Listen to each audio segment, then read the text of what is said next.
representatives, I desire to respond to the most pressing concerns that have been raised by Kenyans of all walks of life in recent months. To my understanding, the concerns and issues voiced by millions of Kenyans about the state of our nation deserve meaningful engagement, thorough understanding, and thoughtful response. There are discussions about whether leaders understand the pain, hardship, and struggles endured by countless citizens every day as they strive to make ends meet, and whether the government is doing anything about it.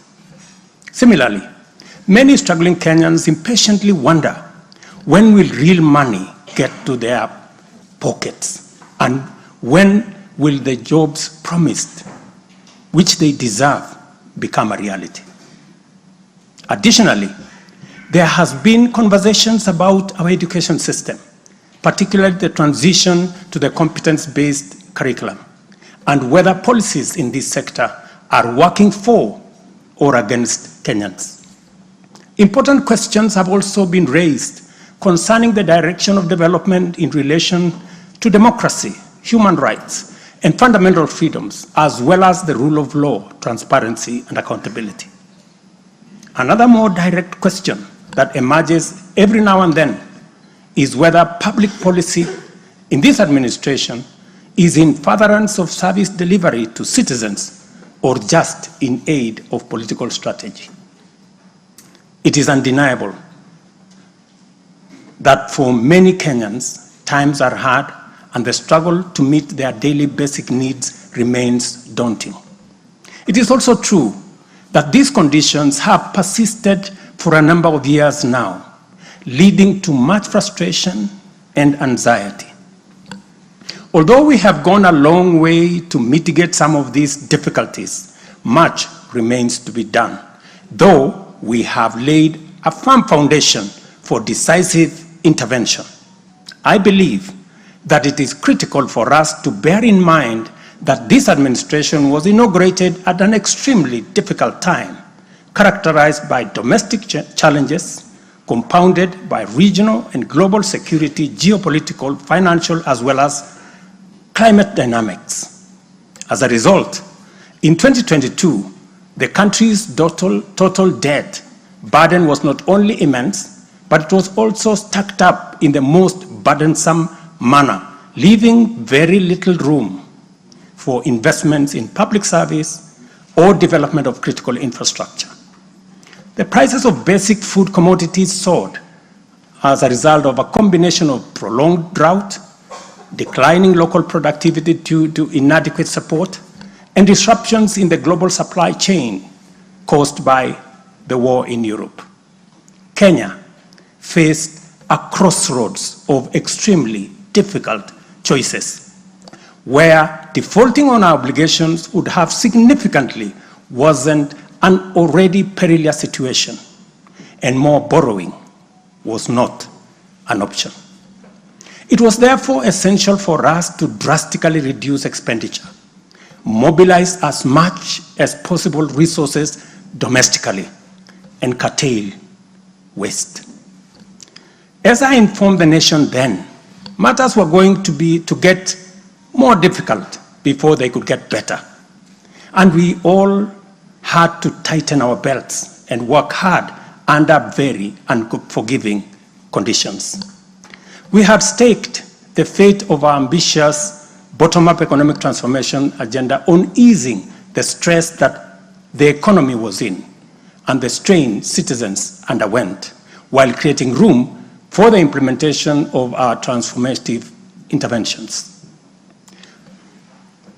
Members, I give this background to underscore two very important facts. First, we haven't been watching helplessly and doing nothing as adversity took a toll on the economy and undermined the livelihoods and well-being of the people.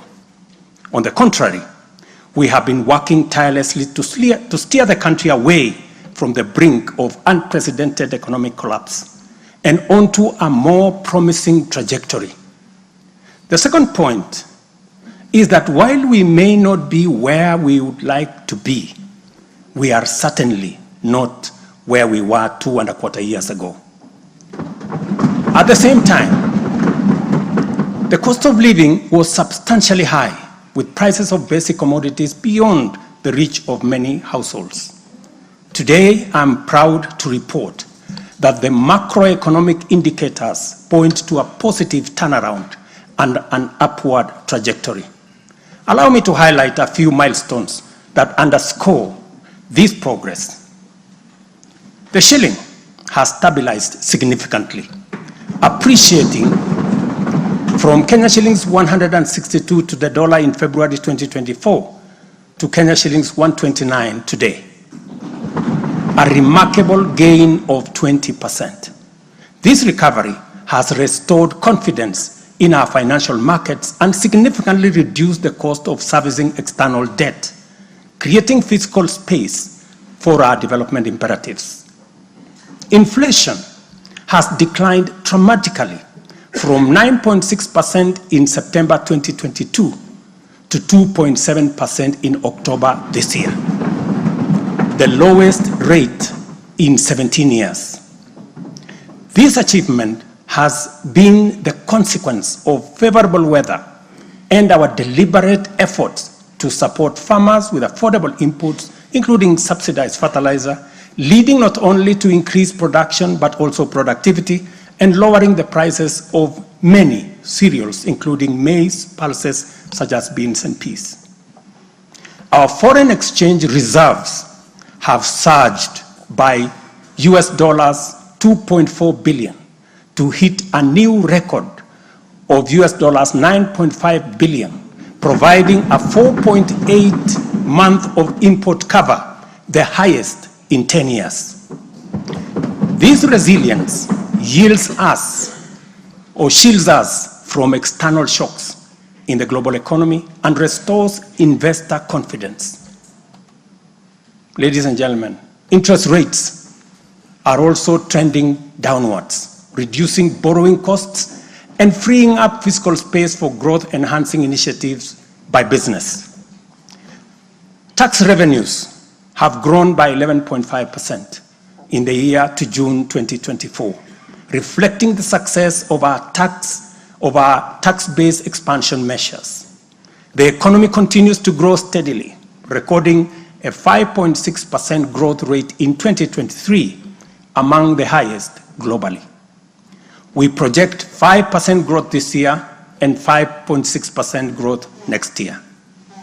Honorable members, our efforts to secure food security and stability are already bearing fruit. Since February, we have distributed subsidized fertilizer to 6.45 million registered farmers in 45 counties, enabling them to increase their yields.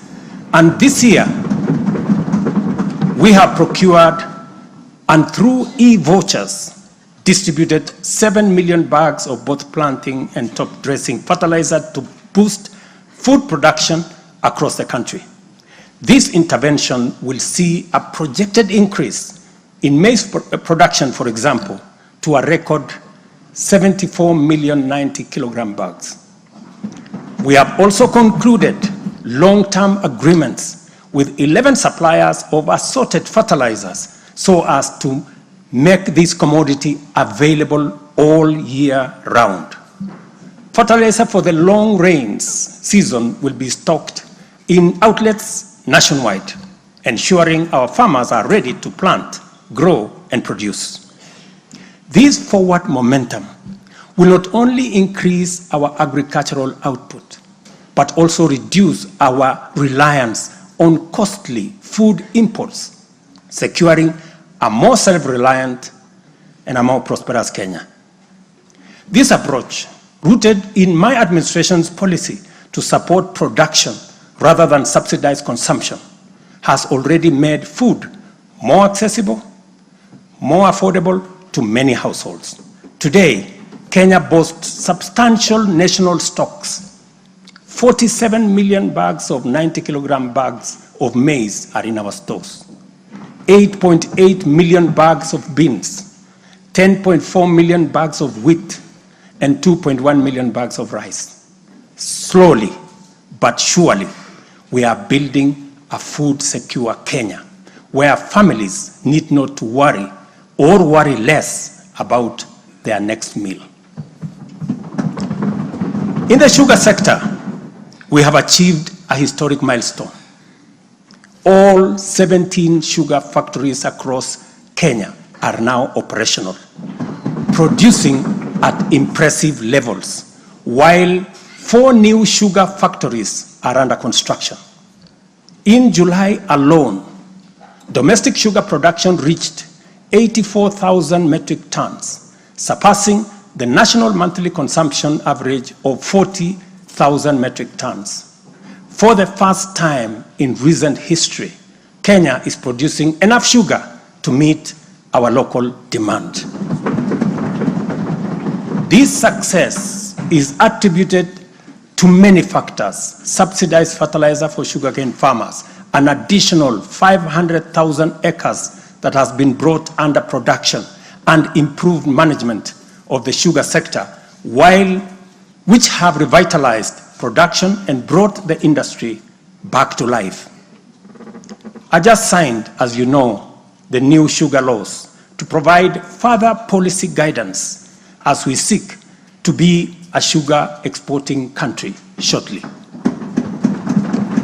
In the coffee sector, we are on track to increase exports from 51,000 metric tons this year to 150,000 metric tons by 2027. The government has also raised disbursements from the Cherry Advance Fund from 2.7 billion to 6 billion Kenya shillings, complemented by an additional disbursement of 1.5 billion by the Commodities Fund. Average prices at the Nairobi Coffee Exchange have risen by 25%. And in the last financial year, the country produced and exported 48,000 metric tons, earning farmers Kenya shillings 25 billion. Additionally, 320,000 bags of fertilizer have been allocated specifically for the coffee sector, and we will be working with cooperatives to make